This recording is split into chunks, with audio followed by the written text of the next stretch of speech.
Hello, dear listeners of the 21st Century Work-Life podcast. This is a little bonus episode, what some would call a piece of content marketing. Because what I've done is I've put it together to introduce you to our Audio First course for managers and leaders of remote teams called Navigating Asynchronous Communication. And so for this episode, I've selected 3 sections to share with you to give you a flavor of the course in case this is something for you or your colleagues. If you want to check out the text copy on our website, it's over at virtual-not-distant.com/audio-first-course. Yeah, I know. Or you can go over to virtual-not-distant.com and there's an audio course tab there. Just click on it and it's got all the details. And well, I've talked about the format before a few times when I've been talking about it, but in case you're new to the show, this course it's been designed to help you lay down the foundations of asynchronous communication in your team. And it's narrated by my colleague Simon Wilson and myself. My name is Pilar Orti, if we haven't met before. And it has 9 modules, with most of it have 1 or 2 units, between 15 and 20 minutes long each unit. And these are formal modules with a title and everything. And then we've got some reflection questions at the end. And then we have 3 informal conversations between Simon and myself, like those you might find on this podcast. So a bit of a mixture of very traditional delivery of an audio course and the more chatty audio, like the one as I said, you might find on the podcast. Before I go into the content, I'm still experimenting with the delivery of the course because, and I'd love it if you have anything to say about this, there are not that many marketplaces for audio courses. Video courses, there's lots of places where we can sell those, but actually I don't know of any marketplace or any place which specializes in audio courses. So if you do know of any and you would like to help us, you can email me pilar@virtual-not-distant.com. Anyway, so what I'm doing, I'm experimenting with 2 different ways of delivering the content. So at the moment, you can take the course in 2 ways. One is through an app on your phone, which is designed for audiobooks. And for any of you who do some indie writing, the app is the Book Funnel app.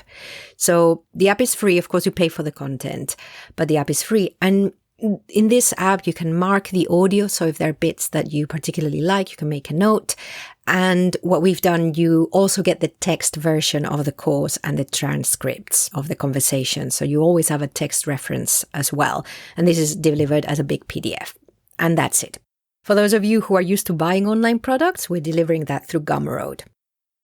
Now, we've also got a more traditional way of laying out the material, and that's through the platform Thinkific. So it's still audio only and text, but everything looks more like an online course where you have on the left the breakdown of the units and the different materials. And what we've also done for that is we have a few worksheets that you can download and fill in, and we've got some quizzes. The platform has that function. Now, the quizzes they're just a way of getting you to think a little bit through the material, but to be more honest, they are mainly for a bit of fun because, well, maybe it's just me, but I find it really difficult to create multiple choice quizzes that really test you on such an it depends topic like asynchronous communication. So the quizzes are a little bit basic, but they're fun as well. And we've got some trick questions in there. So basic, but not. But if you do want to do some kind of assessment to really embed the learning so that you have a real incentive to go back to the material, having consumed it passively, you might need some incentive to go back to it, then we do have a certificate option. And what we've done is we have a choice of assessment questions for you so that you can, they're all about applying the learning. And of course, we want you to do something that interests you. So we've got some assessments that you can take and then you send them for us to mark. And it's a pass or fail. Now, the assessment, you can deliver it in text, so writing, or if you want to do an audio piece or a video even, all that is fine as long as you address the question. So if you want more information on this, let me know. You can email me over at pilar@virtualnotdistant.com. But if you do sign up to the course, then you will find out how to access the certificate. It's different on both platforms. So virtualnotdistant.com for more information. But before I move on to the sections from the course, which I wanted to share with you, the topics. What do we cover? It is an introduction. It's about learning to navigate the different aspects of asynchronous communication and from the team leader or manager point of view. So we have a coffee break conversation, is what we call our conversations to kick off with. It's an introduction to us, Simon and myself, and to the material.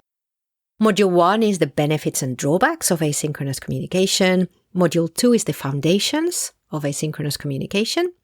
Then we have a bonus module, which is about psychological safety in async.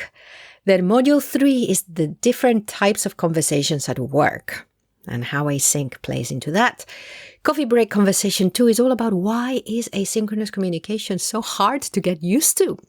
And from that, Simon and I, we had different experiences working online with others. Even working on this asynchronously was a challenge, so we share some of those.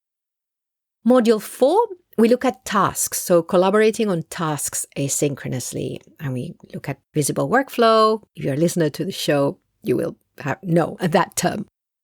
Module 5 is about decision-making and alignment, and we've included some templates on decision-making. Simon is a professional facilitator, so he's got the tools for that.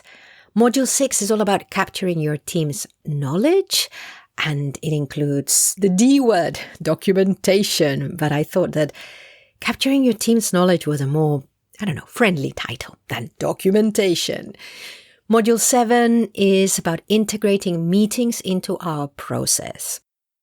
One of the main reasons we created this course was because of the flood of meetings that many who've recently integrated remote work into their work process are dealing with. So we can't leave that to one side.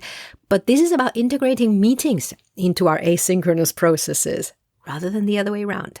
Then we have the last coffee break conversation, which is all about working with external parties. Because any of you who work in a team and then have to also deal with other people, whether it's clients or other departments in the organization, will know that working remotely and collaborating online with your team is different to having to work with people outside the team. So we've just addressed that in a casual chat, again, drawing from our experiences. So I hope that's useful. Module 8 is all about the technology, of course, and the team agreement. We're looking at lots of technology. We have to be agreeing on it.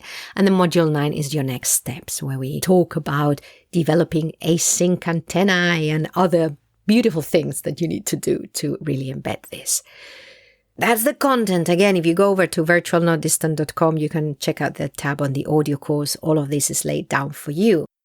Right. If you're still with me, thank you for listening. Let's move on to a section from module 2. That is the foundations of async.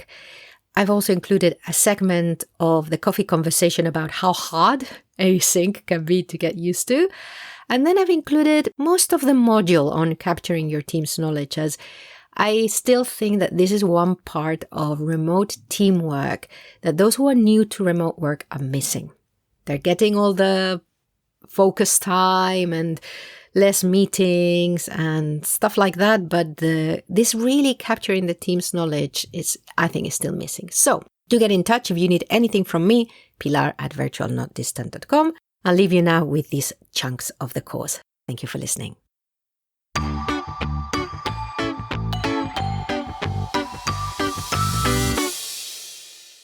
Module 2A, Foundations of Asynchronous Communication. Good morning, good afternoon, or good evening, dear listener. It's great to be with you at whatever time of the day you happen to find yourself. And welcome to the second module of your course, where we're going to lay down the foundations for asynchronous communication. In this first unit of the module, we are going to cover embracing an asynchronous mindset, the need for psychological safety, and adopting facilitative leadership. We've already talked about what asynchronous communication is, but what are some of the things we need to consider as we adopt it? Adopting asynchronous communication is not just about replacing email with other platforms like Microsoft Teams or Slack. It's about adopting a new rhythm of communicating and working together. It will require you and your team members to change how you communicate and how you collaborate. Your team may work fully remotely or with some time together in the office and some time spent online. You've probably found that working in this way does not simply involve moving your meetings from the office to an online platform.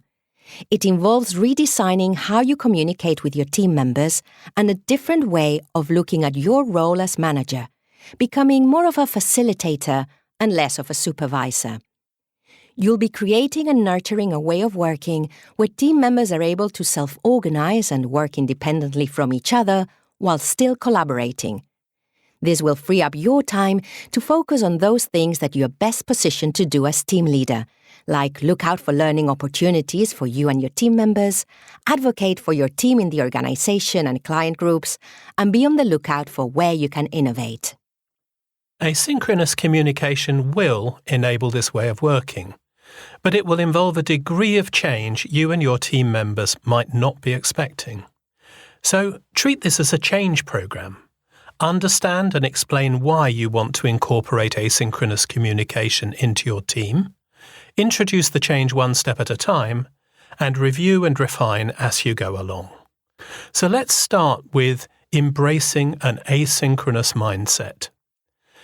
If you want to embed asynchronous communication, you need to see collaboration as something that can happen no matter where you work and when you work. We tend to use the word collaboration to mean real-time communication. But collaboration takes many forms. Yes, we can communicate during meetings, we can solve problems together, and even do the work together. But collaboration also needs individuals to do their own thinking and tasks away from everyone else. And to give them space to do that, they can move some of their communication to the asynchronous space, using technology to stay aligned and connected, whatever our schedule. The main difference is that asynchronous communication requires discipline to structure your days effectively and take responsibility for engaging in conversations that affect your work. And to get the most out of asynchronous communication, we need to see technology as a tool that can bring us closer together without removing the human element. But in order to get there, we need to be open to experimentation and stay on top of our tech. And all this experimentation, and in fact the adoption of asynchronous communication, needs a high level of psychological safety in your team, which is the second item in our list of foundations. Working asynchronously requires team members to be comfortable with recording their ideas and conversations for posterity. Most asynchronous communication gives visibility to our work, our conversations, and our thinking. Our teamwork is visible, even if we're located physically apart. Which means that if team members are afraid that expressing their opinion, sharing their work in progress, or articulating an unpopular thought online is going to have repercussions, they will hold back or talk mainly in meetings or private channels. Feeling psychologically safe means feeling able to share these types of thoughts and opinions openly, even if there's a permanent record of them, without fear of repercussions. We will cover psychological safety in more depth later on, but for now, here's an exercise for you. Assess the current level of psychological safety in your team before you introduce new asynchronous practices. Ask yourself, or ask your team directly, do people feel like they can ask questions freely? Are people comfortable with owning up to mistakes?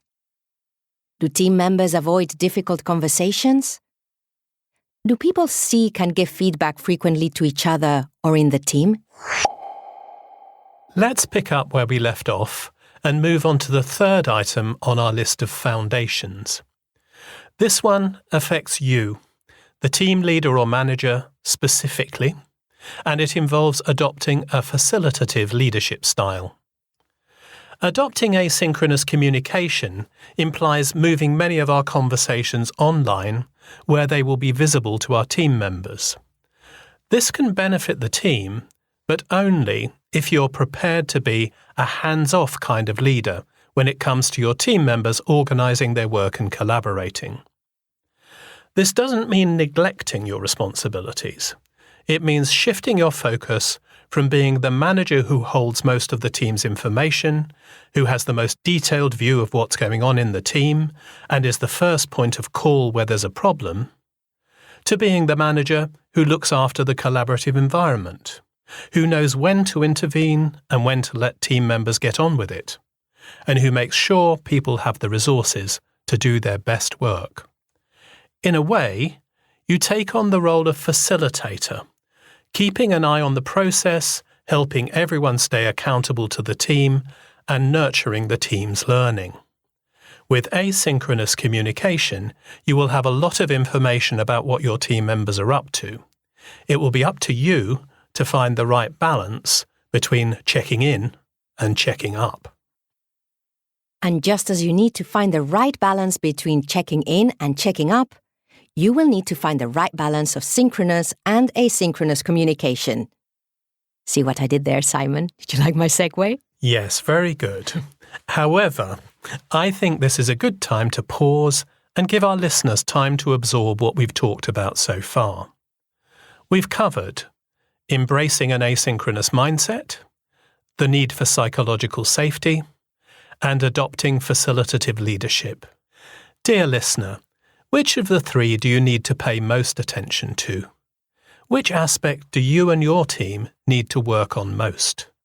Choose one and write down the first action you can take to make it possible. When you're ready, move on to the next unit, where we will cover balancing synchronous and asynchronous communication and defining boundaries, and also team readiness.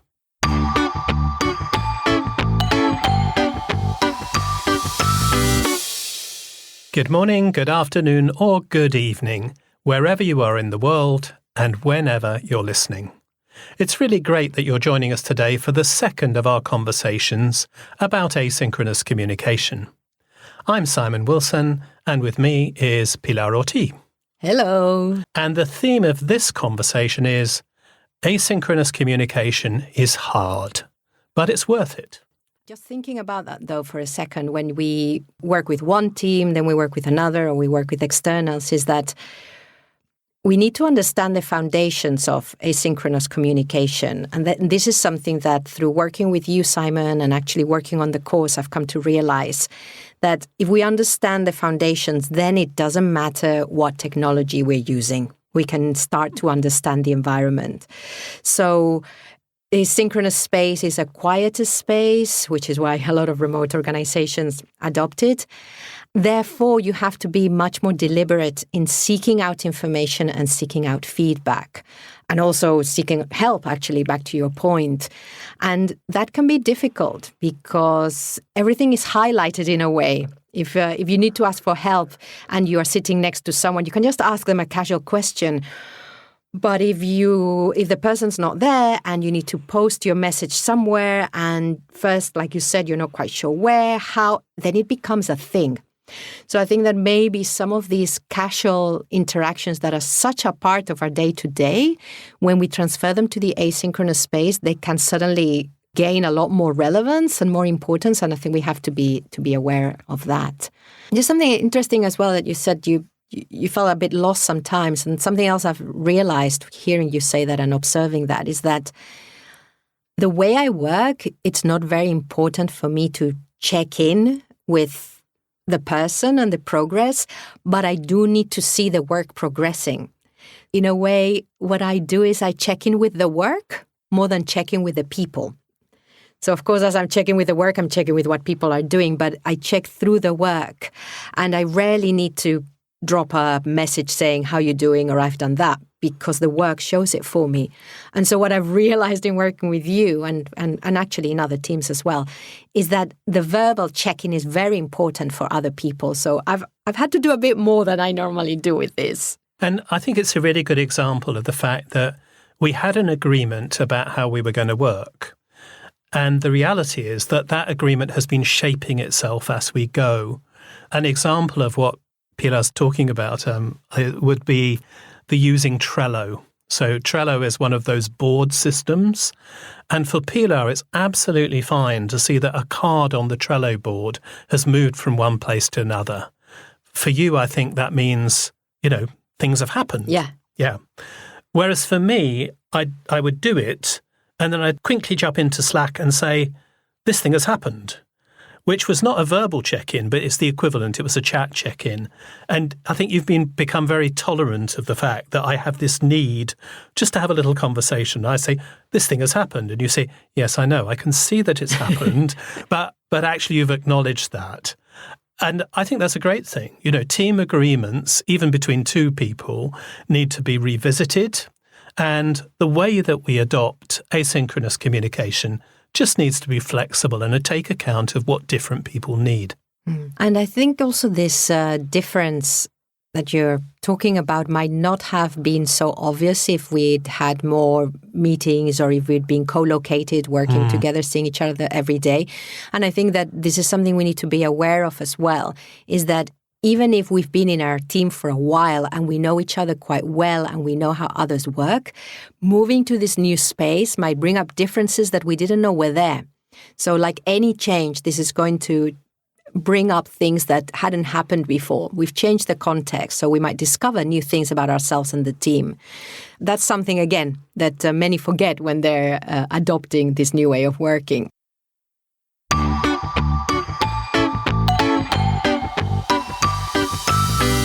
Module 6. Capturing your team's knowledge.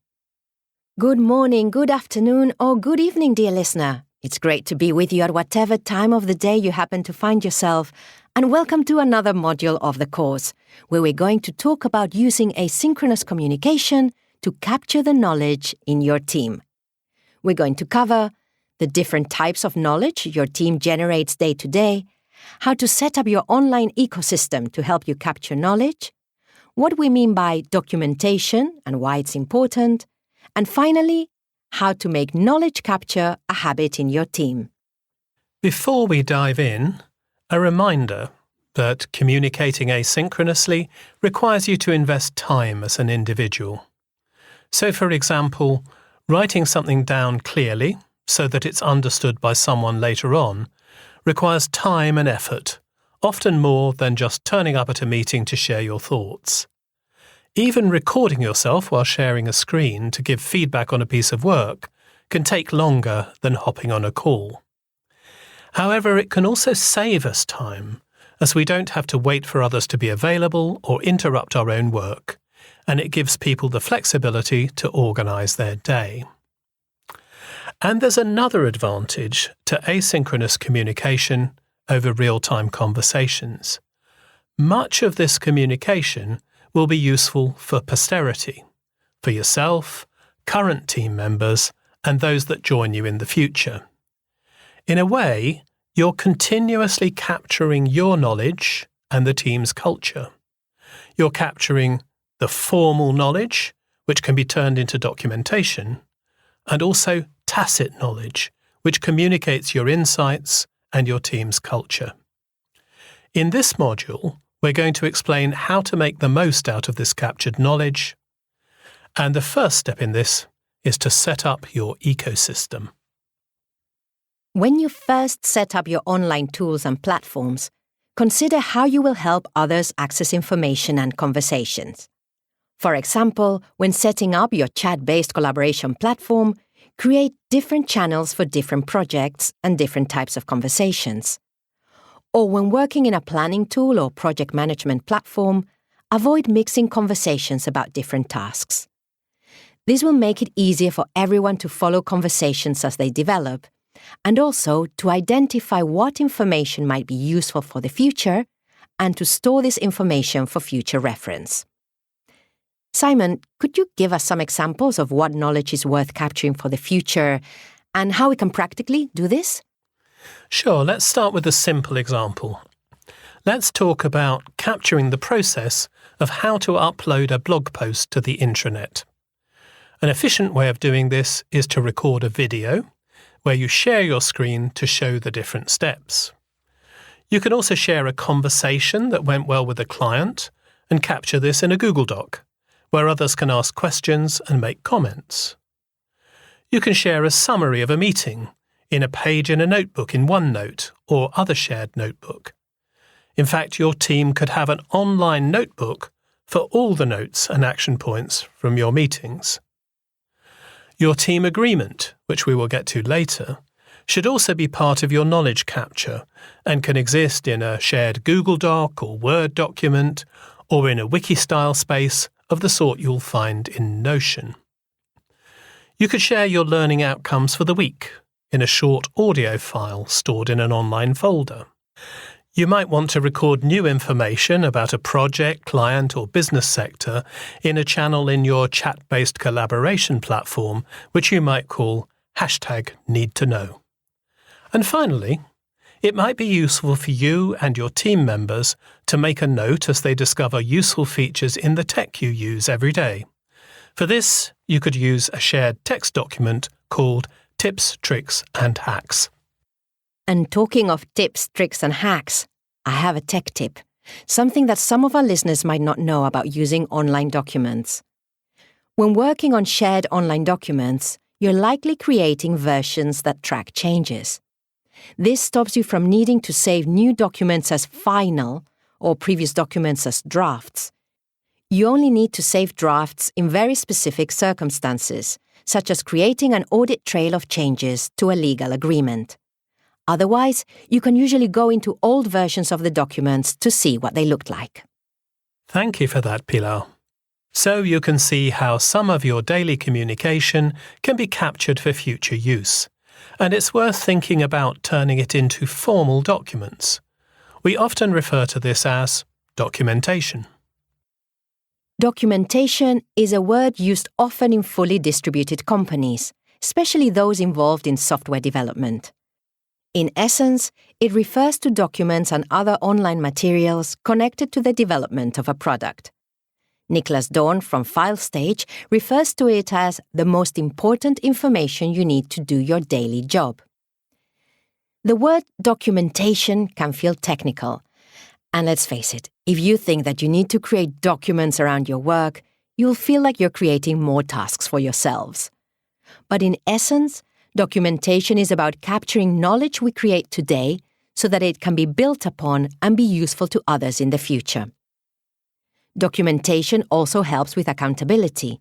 Written records or recorded conversations can confirm what has been agreed and can be used to review and create an audit trail.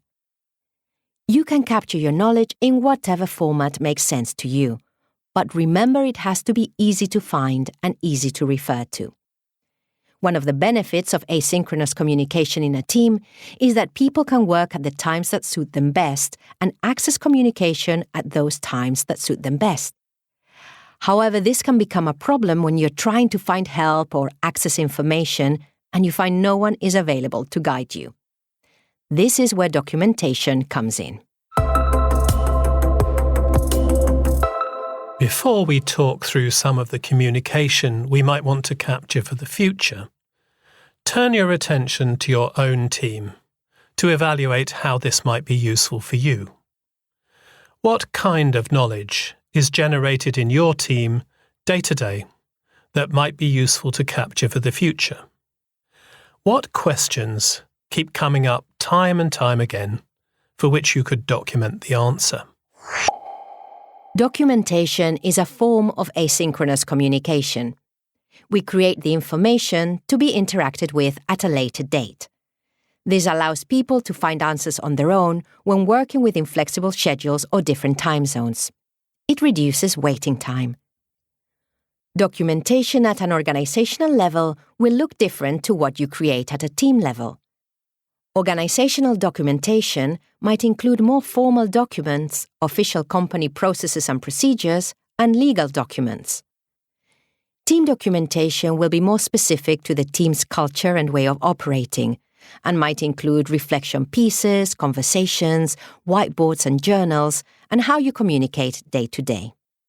You can document your processes, the specific ways in which you use technology, how you interact with a client, etc. If this all seems like a lot of hard work, think of the long-term benefits. Sarah Rosso, an early hire from the distributed company Automatic, summarized the benefits of documentation in a tweet. She said, "Work as though you're constantly training your replacement. Document, explain, and be as public as possible with decisions or discussions. Leave a trace. Your colleagues will appreciate it, and your team can learn and grow because of it." You can also turn valuable conversations into documentation, such as a conversation in a chat-based collaboration platform that creates an agreement, or ends in a decision, or generates an idea.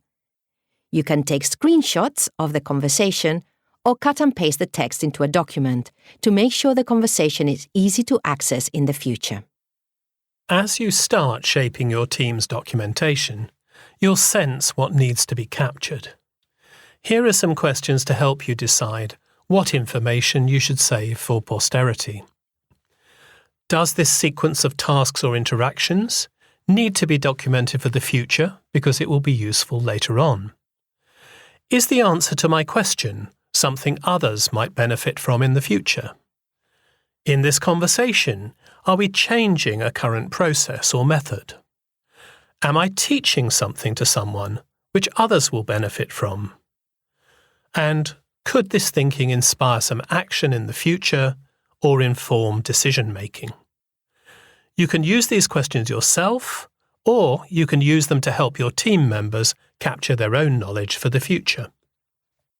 Now, you're probably thinking that as our activities grow and as our team members change, we might end up with a lot of material for people to look through. That's why you'll need a process to regularly go through your materials and archive whatever's no longer relevant. If in doubt, contact the person who created it. Ask, who would need this? Would a new team member benefit from this? When was the document last accessed? So, think through the conversations you've had in your team over the last 2 weeks. Would it be useful for the team to have a record of them for future reference? If the answer is yes, take action. If they happen synchronously, capture the main points in a document. If you happen to be recording the conversation, generate a transcript, extract the relevant section, unless the whole conversation is on topic, and turn it into a document. And if it happened online in written form, cut and paste or screenshot and file them in the relevant space. To wrap up this module, let's think about why it's worth you and your team getting used to capturing and documenting knowledge. It reduces waiting time. Your documentation will have information that people require at different times and that they need in order to move on with the work. It promotes reflection. You can use documentation to help you reflect on your work. For example, by writing a short entry in a team weekly journal, sharing what you've learned or what you've done that week. It captures your team's culture, providing a shortcut when onboarding new team members, creating a record of important conversations through asynchronous discussions like a team memory. It supports accountability. This is important for legal issues, budgets, and agreements which may need to be referred to formally. It avoids reinventing the wheel. An example would be a learning log where team members record learning from one project to guide practice in future projects. One simple way of nurturing a culture of capturing knowledge in your team is when someone asks you a question that you know has been captured somewhere online, send them the link to it. This will get them using the documentation and prompt them to link to it in future. Also, look out for those times when team members create information or have conversations that might be useful to the team in the future. Prompt them to capture these and store them as part of your knowledge bank. Above all, lead by example. Keep an eye out for when you are creating information that can be useful in the future.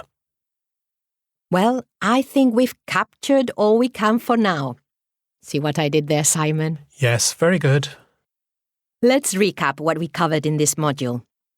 We covered the different types of information and conversations that could be useful in the future. We talked about the concept of documentation and why it's useful. And we had a set of questions for you to help you think through whether something you do today could be of value to others in the future.